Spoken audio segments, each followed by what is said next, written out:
Assalamualaikum warahmatullahi wabarakatuh. Halo hai semuanya, kembali lagi bersama saya Triani Ayuranti.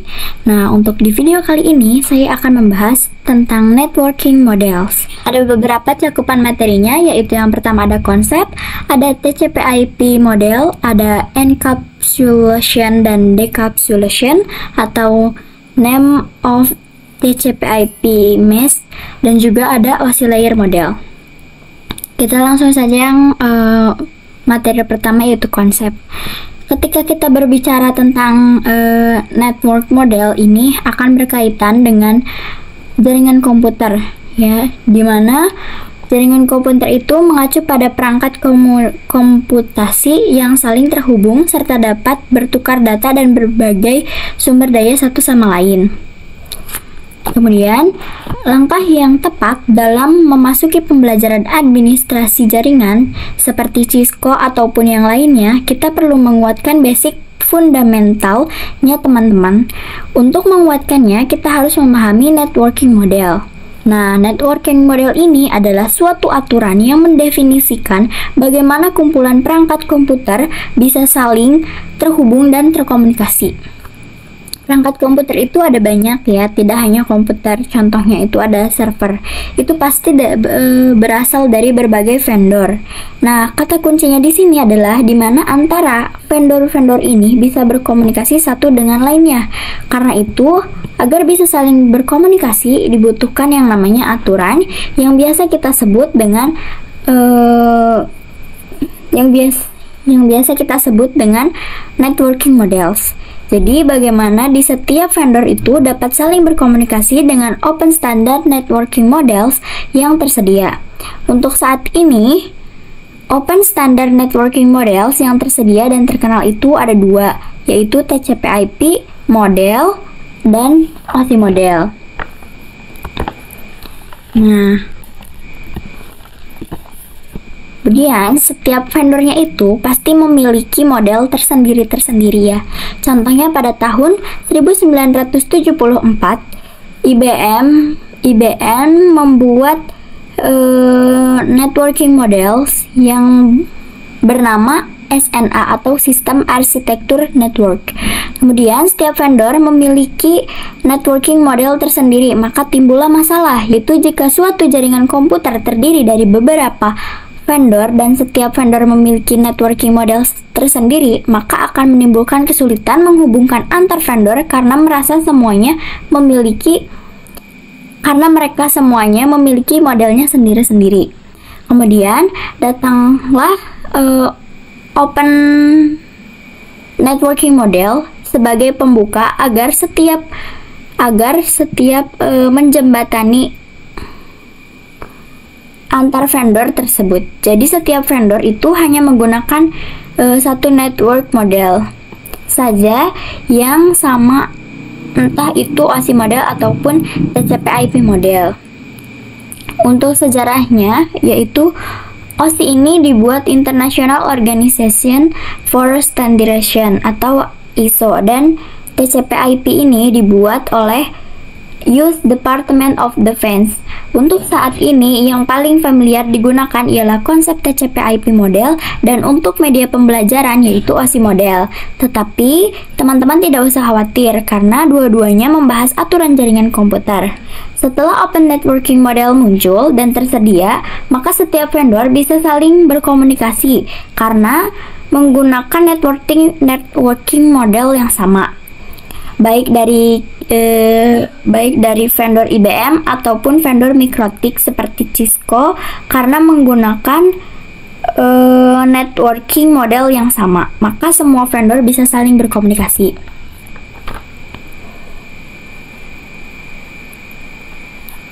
Nah, TCP/IP model ini merupakan jenis networking model yang saat ini paling banyak digunakan. Jadi TCP/IP itu mendefinisikan suatu protokol agar antara komputer atau utamanya yang berbeda network itu bisa saling komunikasi.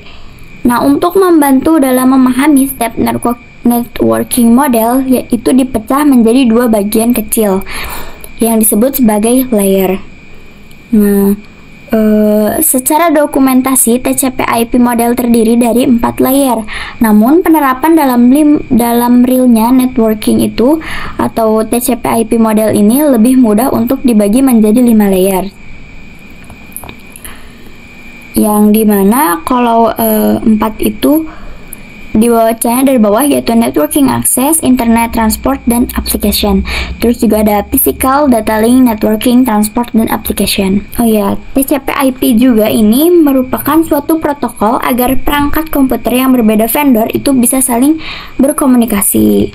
Nah, kemudian ada TCP/IP model application layer.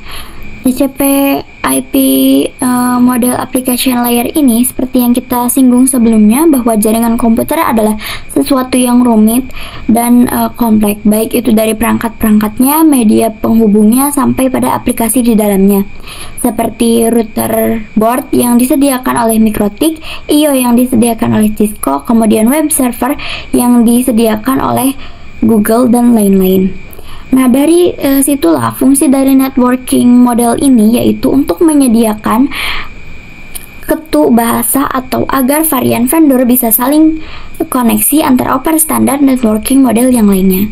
Cara kerjanya yaitu setiap lapisan terdiri dari kumpulan aturan yang harus diikuti oleh setiap komponen agar dapat saling berkomunikasi dengan komponen lain.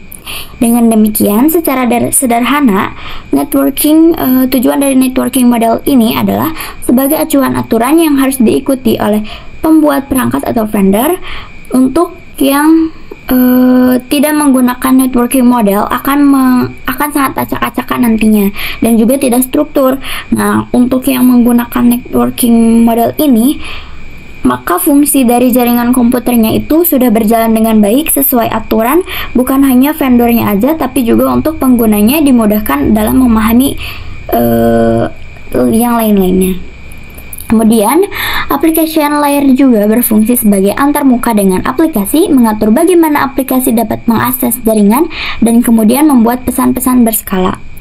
Di antaranya itu contoh-contohnya ada aplikasi layer seperti HTTP, POP3, SMTP, IMAP, SSH, dan lain sebagainya. Kita ambil contohnya yaitu HTTP. HTTP digunakan ketika kita mengakses suatu web server. Contohnya ketika kita sebagai pengguna suatu website yang masih menggunakan HTTP, lalu ketika kita sebagai pengguna ingin mengakses melalui HTTP di dalam website, pasti ada web server.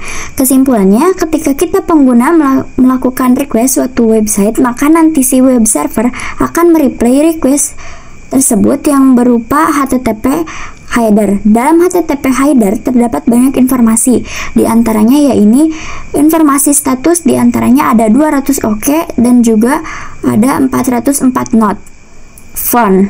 Nah, jika 200 OK ini menyatakan bahwa requestan klien berhasil, dan jika 404 not ini menyatakan bahwa requestan dari klien tidak berhasil atau tidak ditemukan.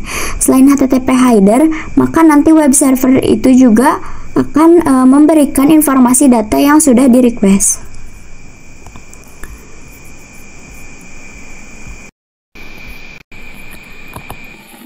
Kemudian ada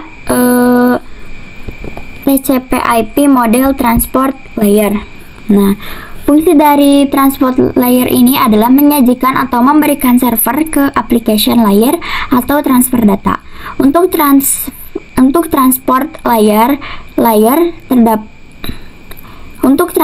layer terdapat dua protokol yang sering digunakan, yaitu TCP dan UDP. Nah, protokol TCP dan UDP itu juga TCP digunakan kemana support MR checking, dan juga UDP digunakan untuk video streaming games dan aplikasi yang membutuhkan kecepatan data. Salah satu mekanisme yang disediakan oleh transport layers khususnya pada top itu adalah error recovery mekanisme. Nah, jika TCP ketika ada klien melakukan request ke web server, HTTP header dan data tersebut akan ditambahkan dengan TCP header yang kemudian nantinya akan dibungkus jadi segmen yang nantinya akan ditransport ke perangkat jaringan.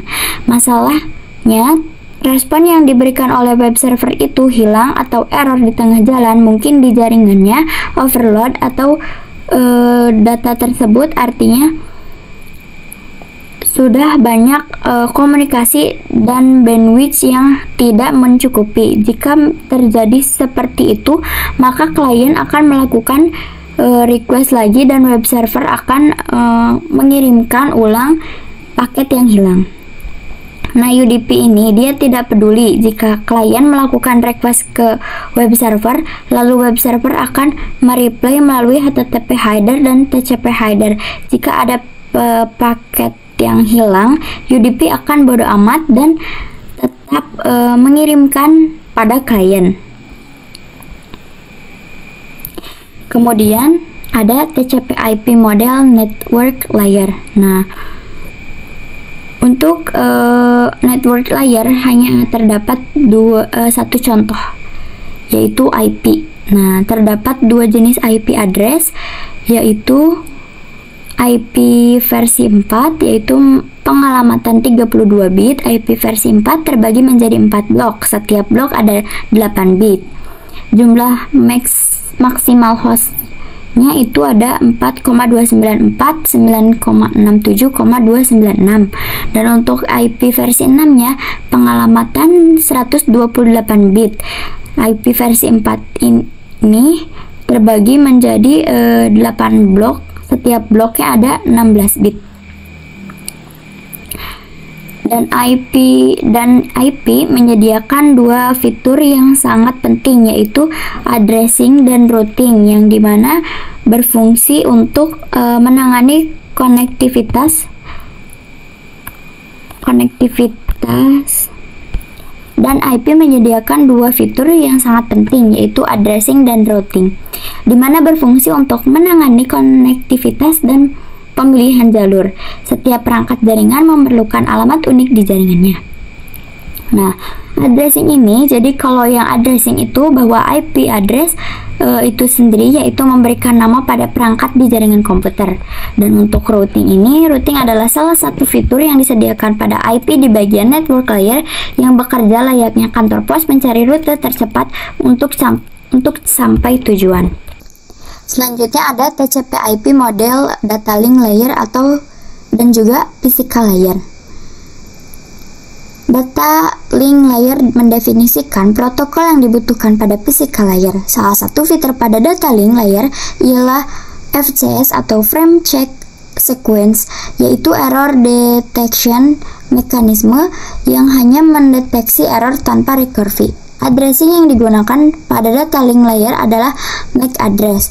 Physical layer mendefinisikan cabling pada satu jaringan komputer atau mendefinisikan secara fisik apa yang digunakan untuk menghubungkan antar device.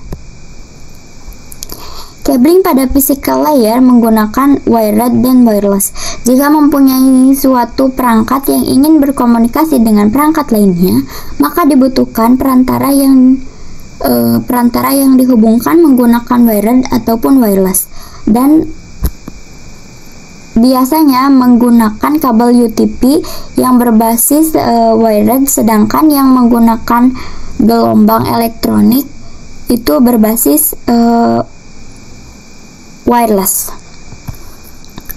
Nah, kemudian ada encapsulation dan decapsulation.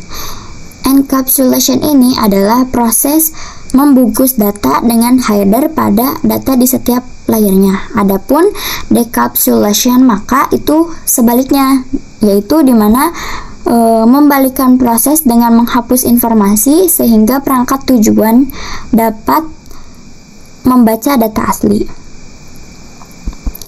Kemudian ada nama-nama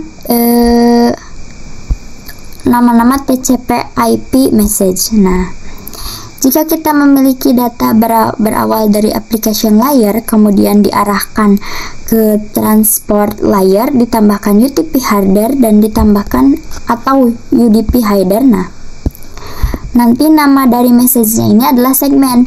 Kemudian ketika sudah sampai bagian transport layer dan ingin diteruskan ke layer berikutnya, yaitu network layer ini akan ditambahkan dengan IP header. Nama dari message ini dinamakan dengan IP paket. Lanjut, ketika sudah sampai data link diarahkan ke data link layer, nanti akan ditambahkan data link header dan juga data link Tyler. Nama message-nya yaitu adalah frame. Ketika sudah sampai data link, layer lalu masuk ke physical layer dan itu sudah berbentuk bit. Proses yang dilakukan oleh sender yaitu pengirim data pada receiver, maka proses yang terjadi pada network model ini dinamakan dengan encapsulation. Kemudian ketika sender akan mengirim paket ke receiver ketika sudah sampai physical layer, dan pada proses receiver akan terjadi proses decoupling. Decoupling berubah agar menjadi data akan menjadi data lagi. Nah, kemudian sender melakukan encapsulation dan receiver melakukan decoupling. Kemudian ada OSI model.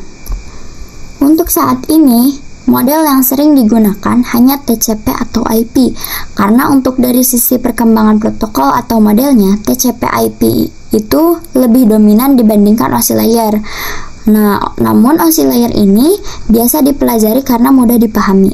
Sebelum networking model ada, setiap vendor membuat atau memiliki networking modelnya masing-masing. Karena setiap vendor memiliki networking model yang berbeda-beda, maka komunikasi antar vendor sulit dilakukan. Jadi usaha untuk membangun suatu jaringan komputer itu sangat besar. Banyaknya vendor tadi itu, bagaimana upaya agar tetap bisa berkomunikasi dengan baik antar vendor satu dengan vendor yang lainnya.